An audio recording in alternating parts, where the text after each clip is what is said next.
Hey guys, thank you for clicking on this YouTube video. Today I'm going to be teaching you how to win in Super Auto Pets.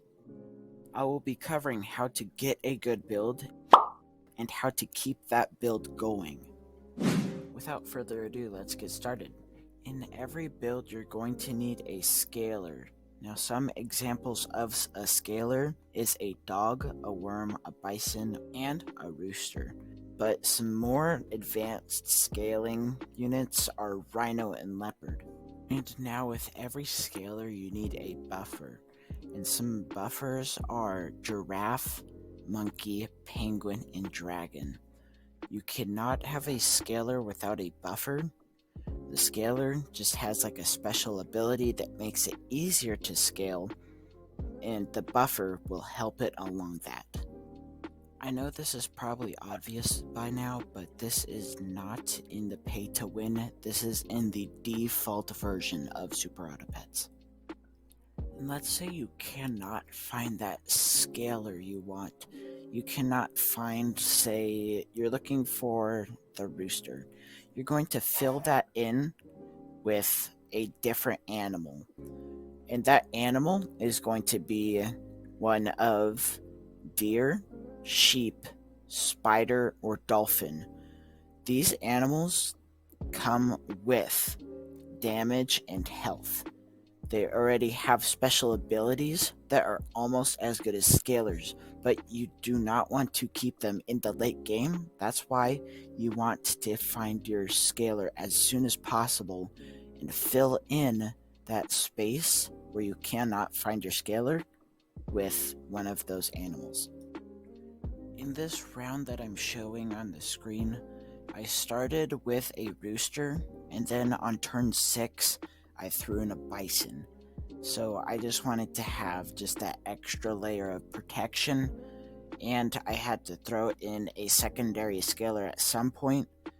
It would have been smarter to just throw in that bison in a little bit later, but whatever you think would be smartest in that situation is probably the best. So there's something else you want in your build, and that is a scorpion or a skunk. Now you don't have to, but this will help your build since the scorpion could take out one of their enemy's opponents without being a high health or high damage unit. But whereas the skunk reduces the highest health enemy health by 33%, and then if it gets to level 2, it does 66%, and if it gets to level 3, it does 99%. Something else that's really important to have too is having units that can provide other units with health and strength without doing it with the consistency. And I know that's not a really good way to word it, but what I mean is like an otter or beaver or flamingo or ant or cow.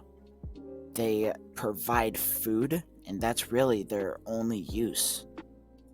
Let's say I wanted the whale. Right then, once I get to tier 3 units, I should level something up, and I'd get a slight chance of getting that animal from that tier. So, say in the early rounds, you get something that is ready to level up. Once you get to the tier 3s, you could level that up and get to a almost free tier 4. Tongue twister, free tier 4.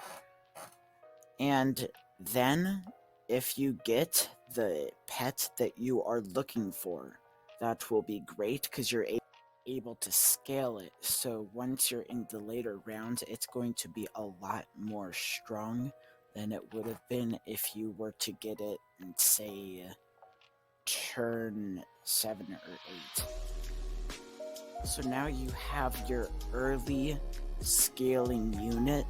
It is going to be essential that you get a buffing unit in the mix. A really easy unit to put in is a giraffe, because they're only tier 3s and you get tier 3s before tier 4s. So With that being said, you have your scaler and your buffer. So now you're going to need some other things in the back, such as tempo. Now, I know I said that it's important to have the tempo before you have the buffer, but you can still have the tempos. So what I would say would be the best thing to look for at the end is to have 1 to 2 scalers, 1 to 2 buffers, at least 1 tempo, or 1 scorpion or skunk.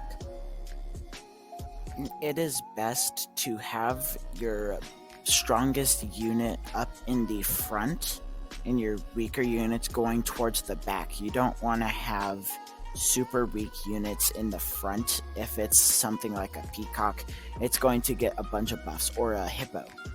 So you want to have your strongest units in the front and your weaker units in the back, which tend to be your buffers. Thank you for watching the video and sticking around to the end. If this technique worked out for you, please tell me, and I'll see you in the next one.